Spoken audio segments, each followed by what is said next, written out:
Pumalag ang Malacanang sa pahayag ni VP Sara na kaya raw tapusin ng isang araw ang investigasyon sa flood control projects. May resibo pa ang palasyo na laganap na ang anomalya panahon pa lamang ng kanyang ama. Ang detalye sa agenda report ni Ivy Reyes.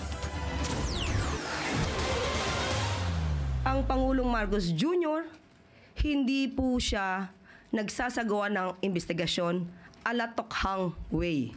Nirerespeto ng Pangulo ang due process, nirerespeto ng Pangulo ang human rights. Kung totoo raw ang sinasabi ni Vice President Sara Duterte na kayang madaliin ang investigasyon sa flood control scandal, bakit hindi raw ito sinadjust ng bise sa kanyang ama noon?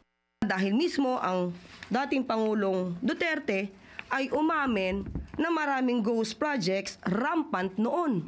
Ang tinutukoy ni Castro ng artikulo November 2020 pa. Ang DPWH, ang pinaka-racket dyan is yung ghost project. So walang delivery ghost project. Marami yan. Nakasaad dito ang pahayag ni former President Rodrigo Duterte na talagang talamak ang ghost project sa DPWH. Sinabi ng dating Pangulo na gusto niyang linisin ang kanyang gobyerno at tanggalin ang mga kurakot lalong-lalo na sa ahensyang ito. Pero, tanong ni Yusek Clear, may natanggal bang DPWH Secretary sa panahon ni Duterte? Wala. Pero December 2020, ipinag-utos ni FPRRD ang relief ng ilang district engineer ng DPWH.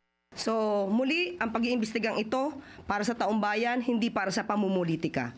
Ginagawa ito ng Pangulo kahit tatamaan ang kanyang administrasyon. Absolutely preposterous. Yan ang tingin ng palasyo sa patutsada ng bise na kamakailan lang ay sinabing tila nalilibre ang administrasyon ng advice tungkol sa flood control projects mula sa kanya. Para sa agenda, Ivy Reyes, Billionaire News Channel.